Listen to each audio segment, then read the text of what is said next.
Assalamualaikum warahmatullahi wabarakatuh. Selamat datang kembali pemirsa di channel yang paling bermanfaat di atas muka bumi ini. Bagaimana hukumnya menikahi wanita yang sedang hamil? Kalau pertanyaannya adalah lebih spesifiknya ya kalau ada nikah ya karena kecelakaan ya. Apakah ini ya sah hanya di hadapan negara? Sehingga ketika melahirkan wajib nikah ulang agar sah sesuai syariat. Nah, ini nikahnya karena kecelakaan ya. Wanita hamilnya ini karena kecelakaan ya. Nah, sebenarnya kalau kita lihat ada 5 pendapat berbeda tentang hukum menikahi wanita pezina ya. Yang pertama, mutlak tidak sah ya. Ini pendapat yang dikemukakan oleh Ali, Aisyah, Barra bin Azib, serta masing-masing satu riwayat Abu Bakar, Umar, Ibnu Mas'ud, dan Hasan al-Basri ya dalam kitab Al-Hawi Al-Kabir juz 9 ya. Al-Mughni Ibnu Qudamah juz 7, Tafsir Al-Alusi juz 13 ya. Pandangan ini didasarkan dalam surat An-Nur ayat 3 ya, yang artinya laki-laki yang berzina tidak menikah atau tidak mengawini melainkan perempuan yang berzina atau perempuan yang musyrik, dan perempuan yang berzina tidak dikawini melainkan oleh orang-orang laki-laki yang berzina atau laki-laki musyrik, dan yang demikian itu diharamkan atas orang-orang yang mukmin. Itu yang pertama ya pemirsa, mutlak tidak sah ya. Yang kedua adalah mutlak sah. Ini pendapat oleh Imam Asy-Syafi'i dan mazhabnya yang dalam ini ditulis oleh dalam kitab Al-Hawi Al-Kabir ya. Yang mana para ulama mazhab Syafi'iyah itu berargumen pada ayat 24 dalam surat An-Nisa ya. Itu artinya dan dihalalkan bagi kamu selain yang demikian. Ayat An-Nisa itu turun setelah menjelaskan wanita-wanita yang haram dinikahi. Maka selain wanita yang telah disebutkan halal untuk dinikahi ya, selain wanita yang telah disebutkan maka statusnya adalah halal untuk dinikahi, termasuk wanita yang berzina.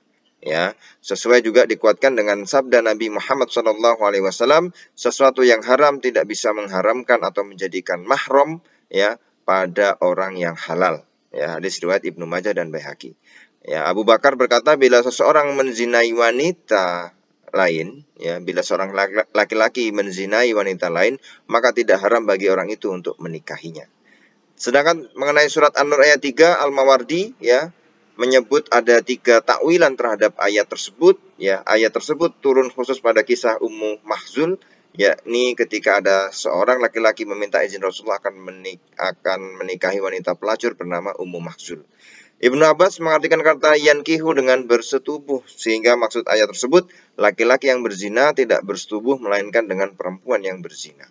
Menurut Sa'id bin Musayyab ya, ayat tersebut telah dinasakh atau dihapus. Ada surat An-Nisa ayat 3 ya. Fankihu ma tabalakum minan nisa, maka kawinlah wanita-wanita lain yang kamu senangi ya. Itu pendapat yang kedua. Pendapat yang ketiga, sah menikahi wanita yang berzina ya, yang hamil, sedang hamil, dengan syarat. Syaratnya adalah selama menikah tidak berhubungan badan dengan istri sampai dia melahirkan. Ini didukung oleh Imam Abu Hanifah dalam satu riwayat ya. Abu Hanifah berargumen meskipun sah dinikahi tapi tidak boleh disetubui sebelum melahirkan. Yaitu sesuai dengan hadis, tidak halal bagi seorang yang beriman kepada Allah dan hari akhir untuk menyiramkan air maninya ke tanaman orang lain. Ya, itu hadis riwayat Abu Daud dan Ahmad. Pendapat yang keempat, sah menikahi wanita berzina dengan syarat. Syaratnya berbeda dengan yang ketiga ya. Ini yang syarat keempat adalah dilakukan setelah wanita melahirkan ya. Didukung oleh ini bedanya apa ya? Dengan syarat menikahnya dilakukan setelah wanita melahirkan atau istibro. Didukung oleh Rabi'ah, Sufyan Ats-Tsauri, Malik, Al-Auza'i, Ibnu Syubrumah, Abu Yusuf, dan Abu Hanifah dalam riwayat yang lain ya. Mereka berpendapat wanita hamil zina memiliki iddah hingga haram dinikahi sebelum selesai iddahnya ya. Sebelum selesai iddahnya, yaitu dalam surat At-Tolak ayat 4. Dan perempuan-perempuan yang hamil itu iddah mereka sampai mereka melahirkan ya.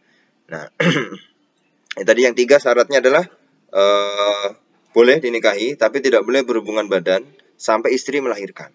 Ya. Nah, kalau yang keempat ini bedanya apa? Sah boleh menikahi wanita pezina yang sedang hamil, tapi menikahnya dilakukan setelah wanitanya melahirkan. Kalau yang ketiga tadi, nikahnya boleh ketika hamil, tetapi perhubungan badannya nunggu melahirkan. Tapi kalau yang keempat ini ya menikahnya setelah melahirkan, yaitu iddahnya ya itu ya. Nah, ingatlah ya, ini hadis juga, tidak disetujui wanita hamil hingga ia melahirkan dan tidak juga pada wanita yang tidak hamil sampai 1 kali haid ya. Hadis riwayat Imam Abu Daud, Imam Ahmad dan At-Tirmidzi. Pendapat yang kelima yaitu sah dengan syarat menikahnya dilakukan setelah wanita sudah melahirkan juga telah bertaubat. Ya, ini didukung oleh pendapat Abu Ubaidah, Qatadah, Ahmad bin Hambal dan Ishaq.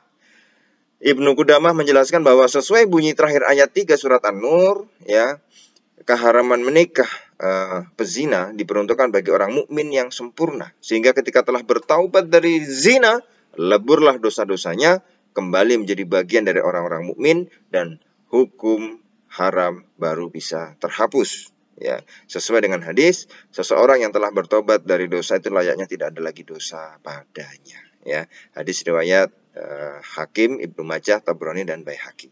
Nah, Ibnu Umar pernah ditanya tentang seorang laki-laki yang berzina dengan seorang perempuan, apakah boleh lelaki tersebut menikahi perempuan tersebut? Jawab Ibnu Umar, jika keduanya telah bertobat dan keduanya berbuat kebaikan, yakni beramal soleh, maka boleh. Dalam hal ini tidak ada perbedaan apakah wanita tersebut dinikahi oleh laki-laki yang menzinai, ya, atau tadi jadi kalau misalnya kecelakaan, jadi laki-laki yang membuat kecelakaan ini, yang menghamilnya di luar nikah ini, ataupun laki-laki lain, siapa misalnya yang kemudian mau bertanggung jawab meskipun bukan dia menghamili, itu nggak ada perbedaan. Dari sudut pandang mazhab Syafi'iyah, karena hamil hasil zina, tidak ada kehormatan apapun yang perlu dijaga seperti percampuran nasab. Dari perspektif ulama lainnya, karena telah disyaratkan tidak adanya hubungan badan. Ya, jika kalau kita lihat dari kasus awal, apakah nikahnya harus diulang? Ya, karena katanya kalau itu sahnya hanya di depan negara, setelah melahirkan baru nikah lagi, maka jawabannya tidak usah diulang. Karena menurut mazhab Syafi'i dan satu riwayat Abu Hanifah, nikahnya telah sah sejak awal. Ini mungkin menjadi